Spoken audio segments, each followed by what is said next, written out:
Oke ya, Assalamualaikum warahmatullahi wabarakatuh. Kita lanjut ya untuk manajemen keuangan. Ini pertemuan yang ke-9, yaitu kita masuk masalah biaya modal. Ini ya, biaya modal.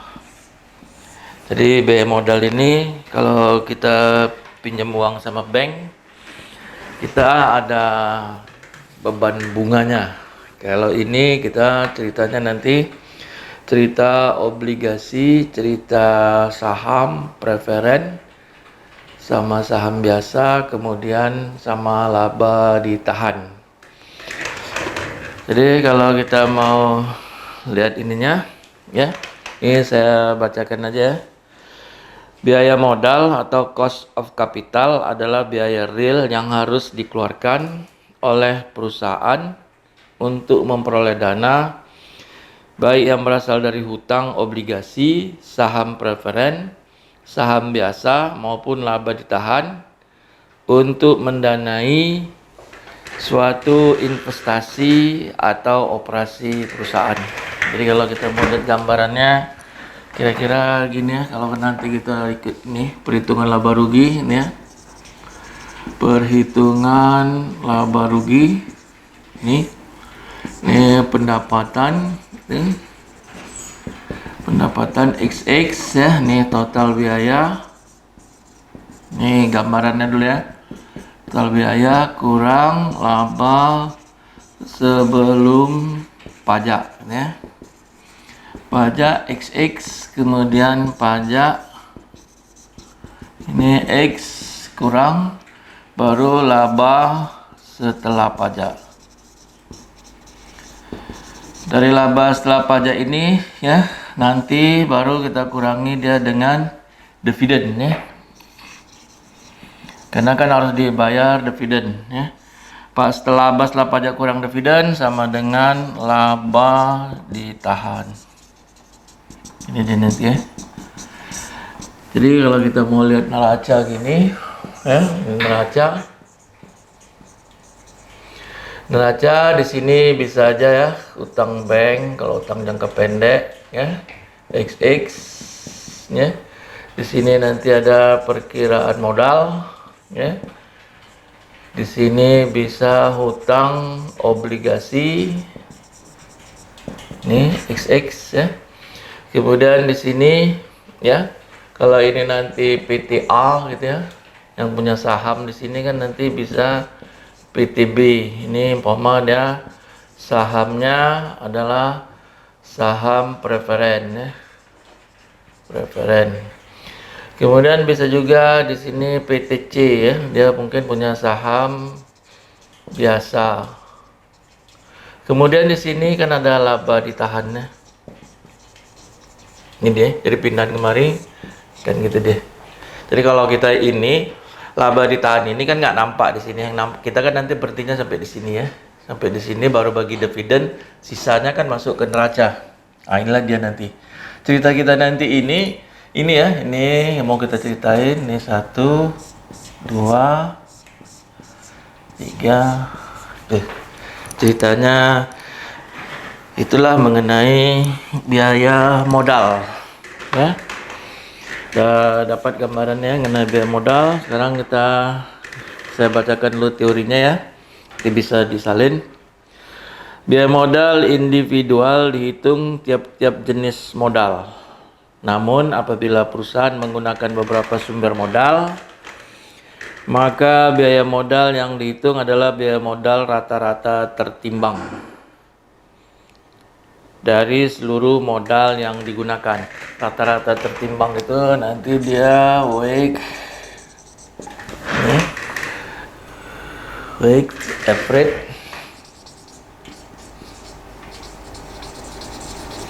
average cost of capital.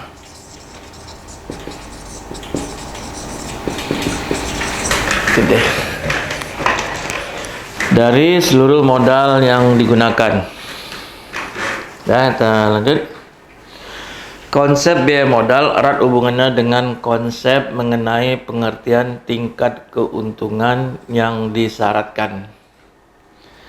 Tingkat keuntungan yang disyaratkan sebenarnya dapat dilihat dari dua pihak, ya, dari sisi investor yang mau menginvestasikan uangnya dan dari perusahaan yang mau menerima uangnya.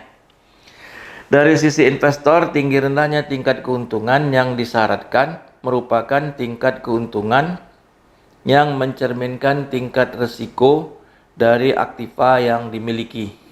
Ya, jadi kalau saya mau investasikan nama uang saya ke perusahaan lain, sama saya kan ada resikonya, harus saya perhitungkan resikonya ini, kembali atau enggak ini nanti, ya. Sedangkan bagi perusahaan yang menggunakan dana, maksudnya perusahaan yang menggunakan uang yang kita pinjam tadi itu, besarnya tingkat keuntungan yang disyaratkan merupakan biaya modal, cost of capital yang harus dikeluarkan untuk mendapatkan modal tersebut. Jadi kalau umpama nanti kita biaya modal kita umpama dihitung 20%, dapatlah kita uang ini, kemudian uang ini kita investasikan, ternyata keuntungannya cuma 18%, berarti ini kita tolak, ya. Kita nggak usah menginvestasikan dulu, karena tingkat laba yang bisa kita capai cuma 17%, sedangkan biaya modalnya sampai 20%. Kemudian kita lanjut, biaya modal biasanya digunakan sebagai ukuran untuk menentukan diterima atau ditolaknya suatu usulan investasi, ya. Dalam kurung sebagai discount rate, yaitu dengan membandingkan tingkat keuntungan rate of return dari investasi tersebut dengan biaya modalnya. Jadi udah bisa kita ngerti, ya. Maksudnya ngerti apa namanya? Kalau saya lah mau pinjam uang gitu, ya, saya pinjam uang bunganya 10%. Uang ini kan saya akan olah nih.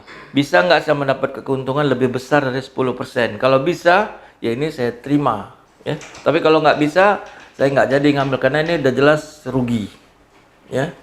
Sekarang kita masuk berikutnya.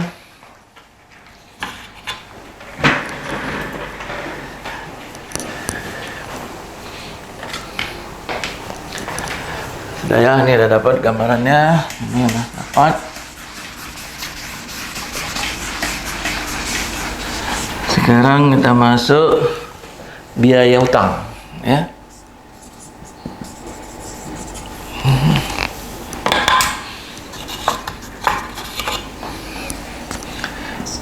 Biaya hutang. Sekarang kita jelaskan, ya. Biaya hutang adalah biaya yang ditanggung perusahaan disebabkan penggunaan sumber dana pinjaman, biasanya obligasi, ya.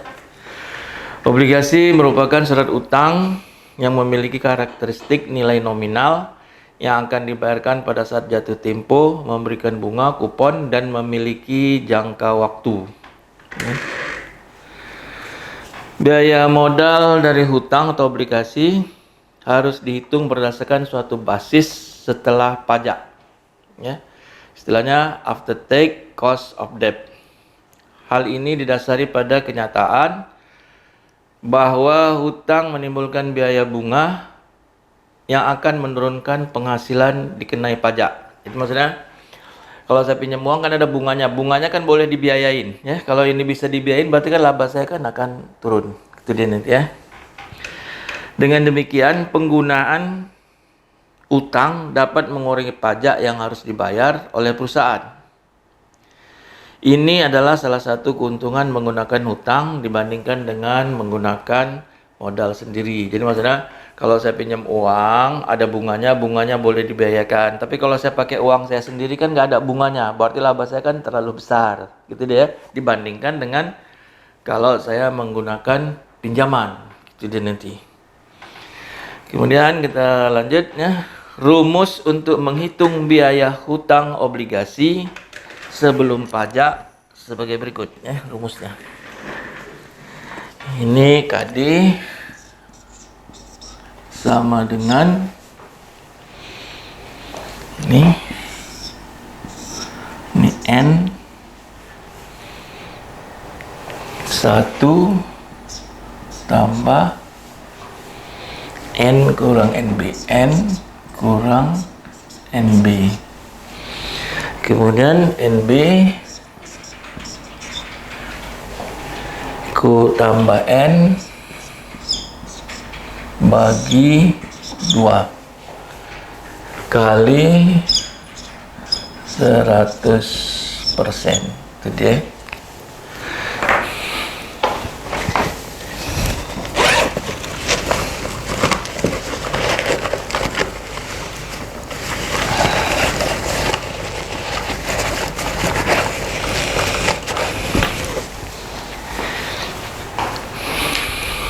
Sudah. Berarti ya KD sama dengan biaya hutang obligasi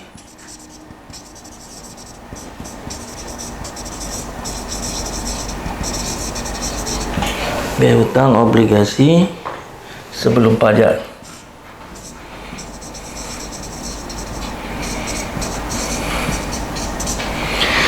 Kemudian N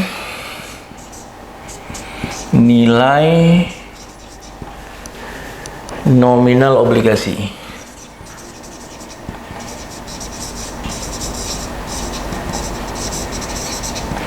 Kemudian NB, N jangka waktu.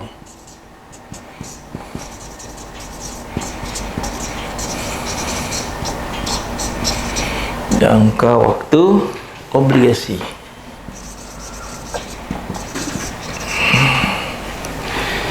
Kemudian I bunga, interest ya.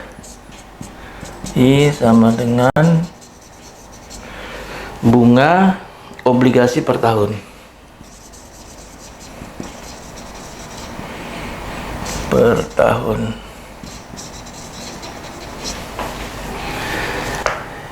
Dalam rupiah. Kemudian NB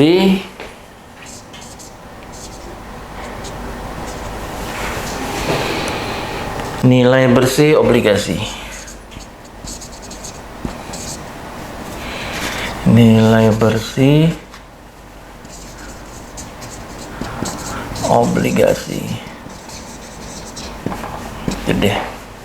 Jadi nanti rumusnya inilah dia ya, menghitung biaya modal tapi untuk obligasi ya. Obligasi ini kan adalah surat perjanjian utang ya. Jadi biasanya nanti kalau obligasi ini kita menggunakan OJK ya. Apa namanya OJK itu? Otoritas Jasa Keuangan. Dia nanti yang ikut dalam obligasi ini. Ya. Kemudian berikutnya rumus untuk menghitung biaya utang. Rumus untuk menghitung biaya utang.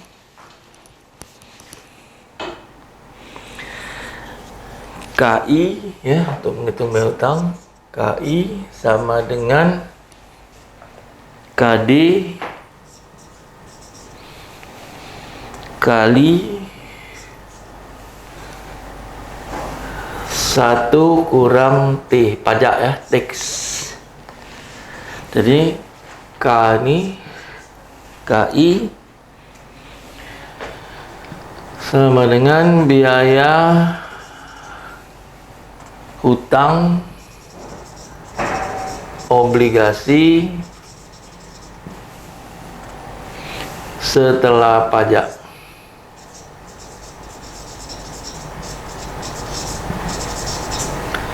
Kemudian T pajak, tax ya. T sama dengan pajak. Itu dia rumusnya. Nggak ada lagi kan? Habis. Ya pun habis juga. Jadi rumusnya ini ya. Ini rumus hitungannya, kita nanti masuk ke contoh ya. Contoh.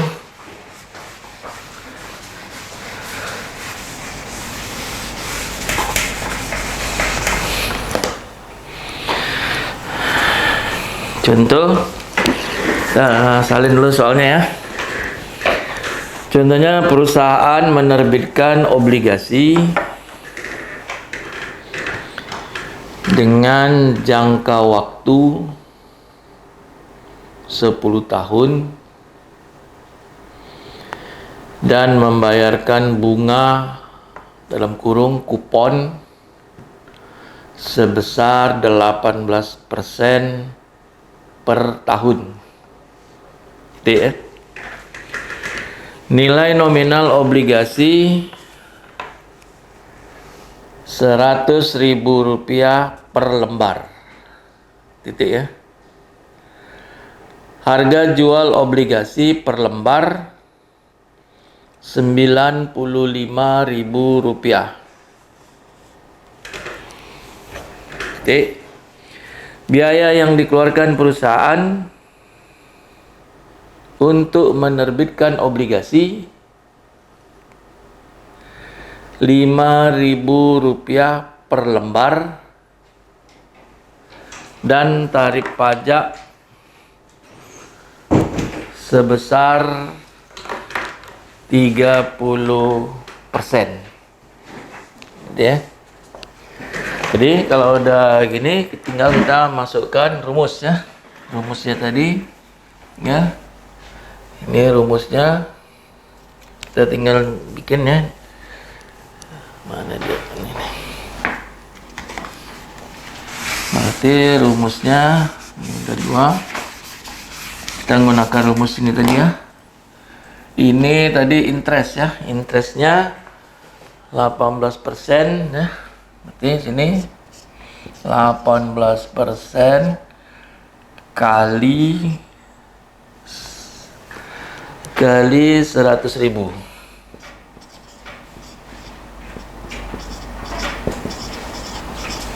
Nah, kemudian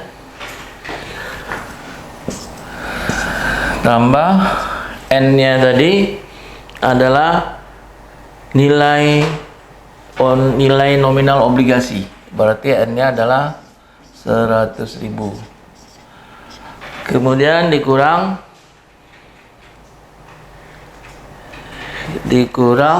NB, tadi NB ya. NB nilai bersih obligasi. Nilai bersih obligasi berarti ya 95.000, kan dijual kan 95.000 ya. 95.000 dikurang biaya ya. Kan tadi ada biayanya 5.000 untuk menerbitkan. Dikurang 5.000. Berarti ini nilai bersihnya adalah 90.000. Berarti di sini ya 90.000. Kemudian bagi N, N-nya 10 ya. N-nya 10 tahun. Kemudian baru gini NB-nya 90 ya. Ini NB, ini dia tadi ya. Nilai bersihnya 90 tambah nilai ini nominal 100 bagi 2 ya. Gitu dia. Sehingga nanti hasilnya 19.000 dibagi 95.000 kali ini tadi ya, ini kali 100% ya. Berarti kali 100%. Ini sama dengan 20%. Jadi biaya modal kalau kita tadi mau menginvestasikan obligasi ya, kita dapat duit, biayanya itu adalah 20%. Tinggal kita mau menghitung kalau dari uang yang kita dapatkan ini berapa kita bisa dapat keuntungan, bisa lebih nggak, lebih besar dari ini. Kalau bisa kita oke ya. Kemudian biaya obligasi setelah pajak. Biaya obligasi setelah pajak kita pakai yang ini ya. Berarti ini KI sama dengan KD-nya 20% kali 1 kurang tax-nya tadi 30%, 0,3 ini ya. Ini sama dengan 14%. Jadi kalau biaya modal setelah pajak ya, tidak termasuk pajak ya, kita biaya modalnya ini Kalau pakai pajak biaya modalnya ini. Itu dia nanti ya, 14% sama 20%. Jadi nilai bersih obligasi ini dia, nilai bersih obligasi ini. Nih sama dengan nilai bersih obligasi. Inilah dia hasilnya ya. Dan ini masuk dia kemari. Jadi kita berpegang pada rumus ya. Rumusnya begitu, kita ikut rumus. Bisa ya, kita ngikutin ya. Kita yang masalah manajemen keuangan ini adalah berbicara ya setelah laporan keuangan ya. Jadi kalau akuntansinya itu ya. Kalau akuntansi kan dia gini ya. Ini akuntansi kan gini sampai sini ya. Ini akuntansi. Ini dari tanggal 11/31. Yang ini kan nanti kan muncul laporan keuangan ya, laporan keuangan. Manajemen itu dia prospek ya, kemari dia. Inilah dia manajemen keuangannya. Dia berbicaranya ke depan, tapi menggunakan data-data akuntansi ini ya. Makanya kalau akuntansinya ini salah, kita mau ngambil perhitungan, mau mengambil proyeksinya ke depan, kita juga bisa salah karena salahnya di sini. Dasarnya ya ini tadi ya. Kayak ini tadi kan kita bisa investasi, ini cerita ke depan nih, kita cerita ke depan. Belum ada realisasi ini ya. Bisa diingat ya. Ini belum ada realisasi, ini ya baru hitungan-hitungannya aja ya. Kan ini belum tahu apa jadi apa enggak, kan kita belum tahu. Ya. Jadi ini hitungan-hitungannya aja dia seperti ini.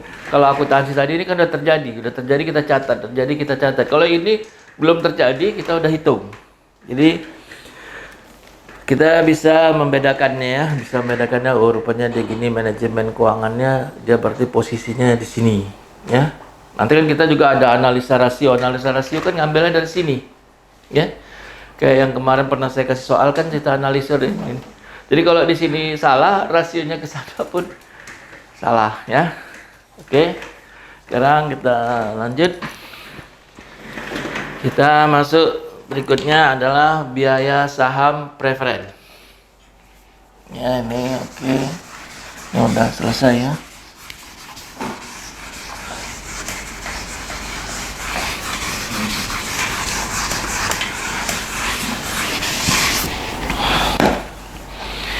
Sekarang biaya saham preferen.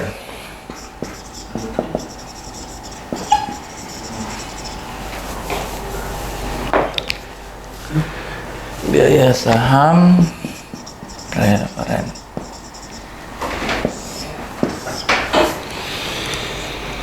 Sudah, saya jelaskan dulu apa nih biaya saham preferen ya. Jadi kalau kelompok tadi di neraca itu, kalau kita lihat tadi neraca gini ya.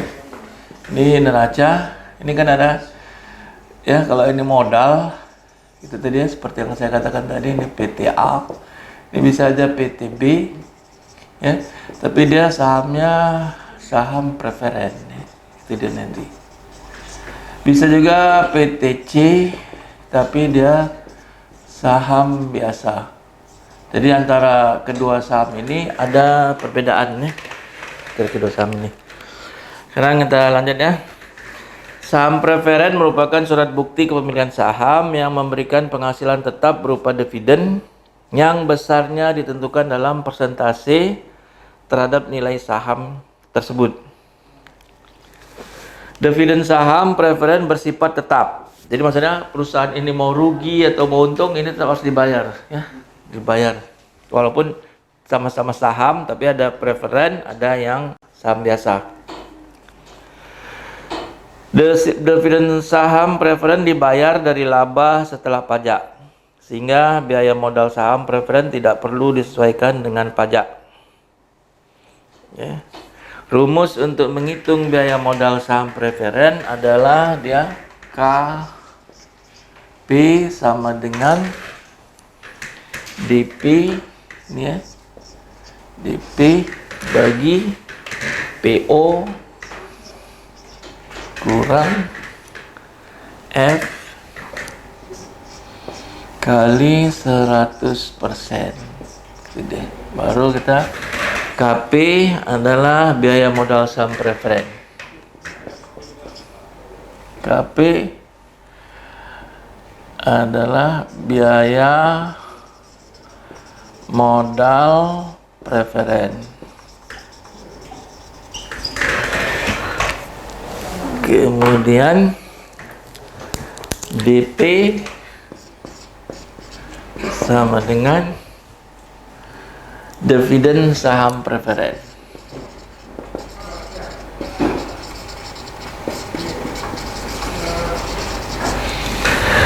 Kemudian PO sama dengan harga jual saham preferen.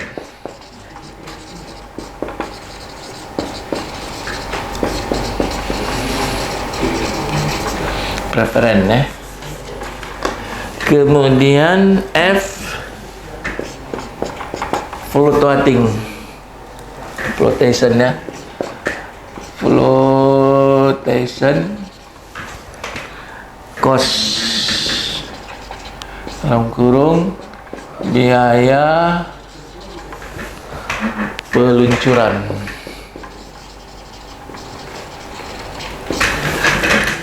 Ini dia ya. Jadi kalau saham preferen ya, perusahaannya mau rugi atau mau untung, dia tetap dibayar ya, walaupun ceritanya katanya di sini ceritanya dividen keluar dari laba setelah pajak. Tapi walaupun rugi dia tetap dibayar ya, karena dia saham utama. Boleh dibilang saham pendiri waktu mendirikan PT ini dia yang punya udah duluan. Oke, sekarang kita masuk contoh ya. Contoh salin ya, nilai nominal per lembar saham preferen Rp5.000 dan dividen yang dibayarkan per lembar sebesar Rp700 ya. Harga jual per lembar saham itu ya, kalau tadi kita nilai nominalnya tertulis itu 5.000, tapi harga jual per lembar Rp4.800. Dan biaya yang dikeluarkan untuk menerbitkan saham preferen ya, waktu pertama kali mau perusahaan yang mau berdiri, saham preferen sebesar Rp200 per lembar ya. Hitunglah biaya modal saham preferen ya. Ini hitungannya ya. Tadi DP dividen saham preferen ya. Dividen saham preferen 700 ya, ini dia. Jadi kalau kita mau teruskan gini, udah ya. Nih. Berarti ini 700 bagi 4.800 kurang 200 kali 100% sama dengan 15,22%. Ah, inilah dia ya. Jadi kalau kita tadi biaya saham preferennya itu dengan hitungan-hitungan seperti itu, maka biaya modalnya itu adalah 15,22%.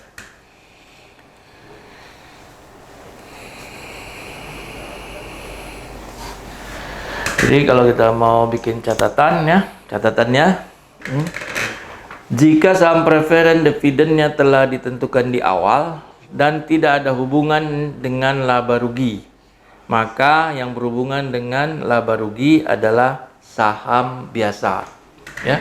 Jadi yang berhubungan dengan laba rugi adalah saham biasa, yang ini dia tidak, gitu dia nantinya. Jadi kita sudah dua maksudnya tadi ini. Sekarang kita masuk ya, kita masuk berikutnya namanya biaya laba ditahan ya. Biaya laba ditahan ya. Tadi kan di awal udah saya kasih tahu ya, di neraca itu ya, kalau di perhitungan laba rugi kan kita dari laba setelah pajak kan keluar dividen. Jadi laba setelah pajak dikurangi dividen sama dengan kan laba ditahan. Ya, laba ditahan ini kan masuk ke dalam neraca. Gitu dia. Ini diperhitungkan berapa besar biaya laba ditahan, ya. Oke, kita lanjut ya. Biaya laba ditahan adalah tingkat keuntungan yang disyaratkan investor pada saham biasa perusahaan. Gitu ya. Kemudian ada pertanyaan, mengapa pada laba ditahan diperhitungkan pula biayanya? Itu dia. Alasannya adalah prinsip opportunity cost ya.